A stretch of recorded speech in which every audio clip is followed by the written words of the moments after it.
लेकिन मैं कह सकता हूं कि हमारे राजनीतिक जीवन में आज जो मुझे सुख की अनुभूति हुई है, आनंद की अनुभूति हुई है, वह अपने में एक बेमिसाल है।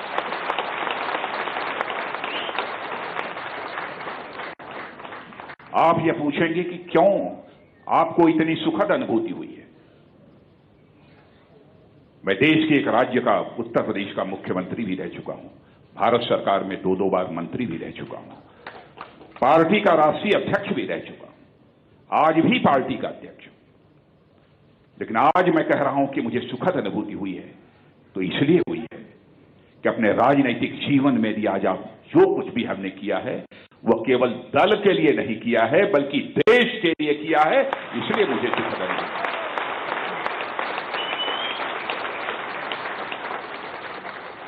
पार्टी का राष्ट्रीय अध्यक्ष होने के नाते सामान्यतः राष्ट्रीय अध्यक्ष सबसे अंत में विचार व्यक्त करता है, लेकिन मैंने फैसला किया, इंसाफ का तकाजा है कि जो लोकतंत्र में लोकप्रिय है उसे ही अंतिम वक्ता होना चाहिए। इसलिए नरेंद्र भाई को मैंने कहा कि आप बैठिए, पहले मैं बोलूं। हमारे अरुण जेटली जी मित्र हैं, उन्होंने मुझे बधाई दी है। मुझे क्यों बधाई दी है? बधाई तो इस देश की जनता को देना चाहिए, भारतीय जनता पार्टी के कार्यकर्ताओं को देना चाहिए। मुझे यह फैसला करने में रंच मात्र किसी प्रकार की हिचक नहीं हुई है। वो इसलिए नहीं हुई है, अपने जीवन में जब भी कोई अवसर आया है तो इंसाफ का फैसला करने में मैं रंच मात्र भी कभी देर नहीं लगाई है। और यह इंसाफ की मांग थी, न्याय का तकाजा था कि यह फैसला होना चाहिए, इसलिए यह फैसला किया है। आज यदि मैं गोवा के कार्यकर्ताओं के बीच खड़ा हूं तो मेरे बहनों भाइयों, यह आपका आह्वान करने के लिए खड़ा हुआ हूं कि देश संकट के दौर से गुजर रहा है। कोई बचा सकता है इस देश को तो आप बचा सकते हो। आपको एक सशक्त नेतृत्व दिया है, और जिस नेतृत्व के प्रति आस्था केवल हिंदुस्तान की जनता की ही नहीं है, बल्कि सारी दुनिया में जिसके प्रति एक विश्वास और भरोसा पैदा हुआ है, ऐसा नेतृत्व आज भारतीय जनता पार्टी ने आपको दिया है। यदि मैं कहता हूं कि देश संकट के दौर से गुजर रहा है, इस देश को बचा लो, तो मैं क्यों कहता हूं? आजादी के हासिल हुए 65 वर्षों का समय गुजर गया, और इन 65 वर्षों में लगातार लंबे समय तक, 50 वर्षों से अधिक समय तक किसी एक राजनीतिक पार्टी ने हुकूमत किया है तो कांग्रेस ने हुकूमत किया है। कभी नारा दिया, गरीबी हटाओ, देश की जनता ने कांग्रेस के हथेलियों पर उठा लिया कि सचमुच हिंदुस्तान की गरीबी, हिंदुस्तान की बेरोजगारी यदि कोई दूर कर सकता है तो कांग्रेस कर सकती है। 1970 में यह नारा दिया था। कभी यह नारा दिया कि मेरा भारत महान है, सारे देशवासियों को मिलजुल कर इस भारत को एक महान भारत बनाना है। फिर नारा दिया, कांग्रेस का हाथ आपके साथ। और आज यह नारा दे रहे हैं कि हम भारत का निर्माण करेंगे। सोनिया जी से मैं पूछना चाहता हूं, सोनिया जी, कब तक इसे हिंदुस्तान की जनता की आंखों में धूल झोंकने का यह सिलसिला जारी रहेगा? कितना समय चाहिए कांग्रेस को इस हिंदुस्तान की गरीबी को दूर करने के लिए, इस हिंदुस्तान की बेरोजगारी को दूर करने के लिए, इस हिंदुस्तान के मान सम्मान और स्वाभिमान को अंतर्राष्ट्रीय जगत में स्थापित करने के लिए कांग्रेस को कितना समय चाहिए? यह मैं कांग्रेस के लोगों से पूछना चाहता हूं। बहनों भाइयों, इसका कोई जवाब नहीं है। 9 वर्षों से फिर से इस हिंदुस्तान में कांग्रेस नेतृत्व की यूपीए सरकार आप देख रहे हैं। जब से यह सरकार आई है, महंगाई बढ़ने का सिलसिला जारी है। हर चीज की कीमत इस हिंदुस्तान में बढ़ रही है। कीमत यदि घट रही है तो आम इंसान की जिंदगी की कीमत घट रही है, नहीं तो हर चीज की कीमत बढ़ रही है। महंगाई के संबंध में बहुत विस्तार में जाकर मैं चर्चा नहीं करना चाहता। देश की अर्थव्यवस्था को गर्त में डाल दिया है। हमारे देश की अर्थव्यवस्था आज लड़खड़ा रही है। हम लोगों ने भी सरकार चलाई है। कौन भूल सकता है उस भारत माता के लाल पंडित अटल बिहारी वाजपेयी को, जिनके नेतृत्व में 6 वर्षों तक हिंदुस्तान में हम लोगों ने सरकार चलाई है।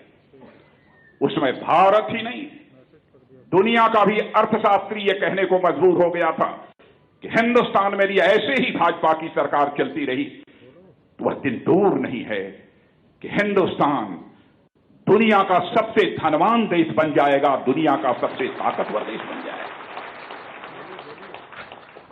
आज वह दिन लद चुके हैं। आज हमारे देश की अर्थव्यवस्था की साख अंतर्राष्ट्रीय जगत में समाप्त हो चुकी है। बहनों भाइयों, यदि फिस्कल डेफिसिट 4.5% तक पहुंच गई है, करंट अकाउंट डेफिसिट 6.7% पहुंच गई है, नियंत्रण के बाहर जा रही है। और मैं आपको याद दिलाना चाहता हूं, आजाद भारत में पंडित अटल बिहारी वाजपेयी का भी वो एक शासनकाल था जब Hindustan current account deficit country नहीं था, बल्कि करंट अकाउंट सरप्लस कंट्री बन गया था। यह श्रेय यदि जाता है किसी को तो हमारी भारतीय जनता पार्टी की सरकार को जाता है।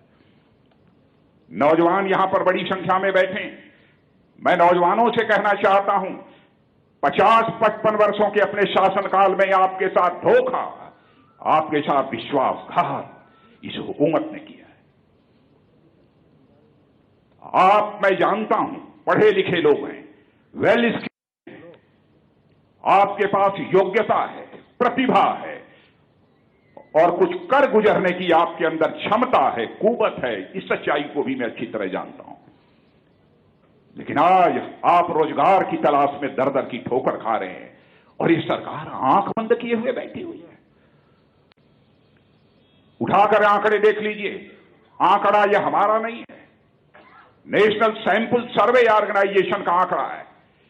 98 से लेकर 2004 तक जो हम लोगों ने अटल जी के नेतृत्व में सरकार चलाई है, इस हिंदुस्तान में 6 करोड़ 70 लाख से अधिक रोजगार के अवसर हम लोगों ने सृजित किया था। लेकिन कांग्रेस की हुकूमत में 2004 से लेकर 2009 तक केवल 27 लाख जॉब अपॉर्चुनिटी यह कांग्रेस की हुकूमत क्रिएट कर पाई है। कैसे देश का भला होगा? हम केवल तर्क के लिए तर्क नहीं दे रहे,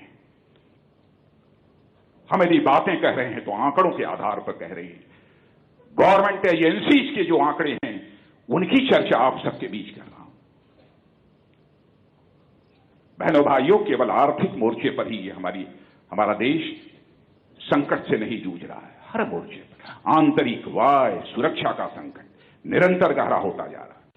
दुनिया के छोटे छोटे देश आज भारत की अनसुनी कर रहे हैं। मालदीव जैसा कुछ लाख का छोटा देश, वह भी भारत की सुन नहीं रहा। लानत है इस हुकूमत की डिप्लोमेटिक स्किल को, स्किल तो है ही नहीं। किसी भी पड़ोसी देश के साथ हमारे कोई रिश्ते बेहतर नहीं है। चीन चारों तरफ से भारत को घेर रहा है। कभी भी अंतर्राष्ट्रीय मंचों पर जो प्रभावी तरीके से इस हुकूमत को विरोध दर्ज कराना चाहिए था, वह विरोध भी नहीं दर्ज करा पा रही है। मैं बहुत लंबी बात नहीं करना चाहता हूं। हर मोर्चे पर सरकार, आंतरिक सुरक्षा का संकट, नक्सलवाद, आतंकवाद, उग्रवाद सारे देश में जिस तेजी के साथ फैल रहा है, इस सरकार के पास उसे नियंत्रित करने के लिए कोई एक्शन प्लान नहीं है। फिर भी यह सरकार कहती है कि इस देश का भला यदि कोई कर सकता है, इस देश को दुनिया के ताकतवर देशों की कतार में लाकर यदि कोई पार्टी खड़ा कर सकती है तो केवल कांग्रेस कर सकती है। कैसे करेंगे? देश जानना चाहता है। लेकिन मैं भारतीय जनता पार्टी के संबंध में दोस्तों मैं कहना चाहता हूं, भ्रष्टाचार की चर्चा अरुण जी ने विस्तार से आपके सामने की है। लेकिन भ्रष्टाचार का यदि मैंने नाम ले लिया है तो प्रधानमंत्री जी की हमें याद आ जाती है। प्रधानमंत्री जी के ऊपर सीधे उंगली उठ रही है। जिस समय कोल ब्लॉक का एलोकेशन हुआ था उस समय वे ही कोयला मंत्री थे। लेकिन प्रधानमंत्री जी, सीबीआई जांच चल रही थी, सुप्रीम कोर्ट ने कहा सीबीआई को जांच रिपोर्ट, प्रोब रिपोर्ट सीधे सुप्रीम कोर्ट को सुपुर्द की जाएगी, लेकिन उसमें चूंकि प्रधानमंत्री जी के ऊपर उंगली उठ रही थी, इसलिए सीबीआई डायरेक्टर को कानून मंत्री के कार्यालय में बुलाकर वहां पर उसके कंटेंट में, जांच रिपोर्ट में एक बड़ा परिवर्तन करा दिया गया। क्या ऐसा ही प्रधानमंत्री इस देश को चाहिए, जिसके ऊपर भ्रष्टाचार के आरोप लगे? शिखर पर जो बैठता है वो सारे देश की जनता के लिए एक प्रेरणा का केंद्र होता है, सोर्स ऑफ इंस्पिरेशन होता है। क्या सोर्स ऑफ इंस्पिरेशन बन सकते हैं हमारे प्रधानमंत्री जी? भारत को ऐसे नेता की जरूरत है कि जिसके ऊपर भ्रष्टाचार का एक आरोप भी लग जाए तो डंके की चोट पर वह नेता कह दे कि मैं अपने पद से त्याग पत्र देता हूं और तब तक यह पद स्वीकार नहीं करूंगा जब तक कि मैं निर्दोष साबित नहीं हो जाऊंगा, क्लीन चिट नहीं मिल जाएगी। ऐसा ही नेता देश को इंस्पायर कर सकता है, ऐसा ही नेता देश को प्रेरणा दे सकता है।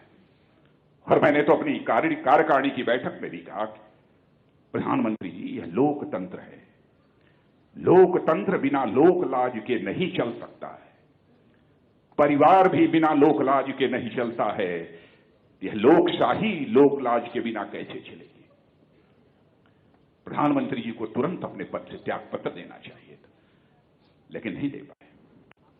लेकिन बहनों भाइयों, चुनाव का समय आ गया है। आज मैं इतना ही कहना चाहता हूं, भारतीय जनता पार्टी चुनाव के मैदान में यदि जाएगी तो कांग्रेस के जो फेल्योर्स हैं, विफलताएं हैं, केवल हम विफलताओं को लेकर ही हम जनता के बीच नहीं जाएंगे। हम आपके बीच यदि आएंगे तो पूरी योजना बनाकर आएंगे, एक विजन डॉक्यूमेंट लेकर आएंगे कि हमारी भारतीय जनता पार्टी की यदि सरकार बनेगी तो भिन्न भिन्न सेक्टर्स में, इंफ्रास्ट्रक्चर सेक्टर में हम क्या करेंगे, हेल्थ में क्या करेंगे, सर्विस सेक्टर में क्या करेंगे, अन्य बहुत सारे जो सेक्टर्स हैं उसमें हम क्या करेंगे, इसका एक विजन डॉक्यूमेंट लेकर आएंगे। हम धोखा नहीं देना चाहते, जो कहेंगे उसे करके दिखाएंगे। आप सबका सहयोग चाहिए, समर्थन चाहिए। और आज इस सभागार में जो मैं आप सबका उमंग और उत्साह देख रहा हूं, अब गोवा जो देश के सबसे किनारे बसा हुआ एक छोटा सा राज्य है, आज यहां पर जब मैं इतना बड़ा उमंग और उत्साह देख रहा हूं तो बहनों भाइयों, मेरा विश्वास अब पक्का हो गया है कि अब दुनिया की कोई भी ताकत भारतीय जनता पार्टी को इस हिंदुस्तान में विजय हासिल करने से नहीं रोक सकती। आप सबका सहयोग, समर्थन चाहिए। इन्हीं शब्दों के साथ आप सबको धन्यवाद देता हूं और साथ ही नरेंद्र भाई को चुनाव अभियान समिति, इलेक्शन कैंपेन कमेटी का चेयरमैन नियुक्त होने पर मैं हार्दिक बधाई देता हूं और साथ ही अपनी हार्दिक शुभकामनाएं भी देता हूं।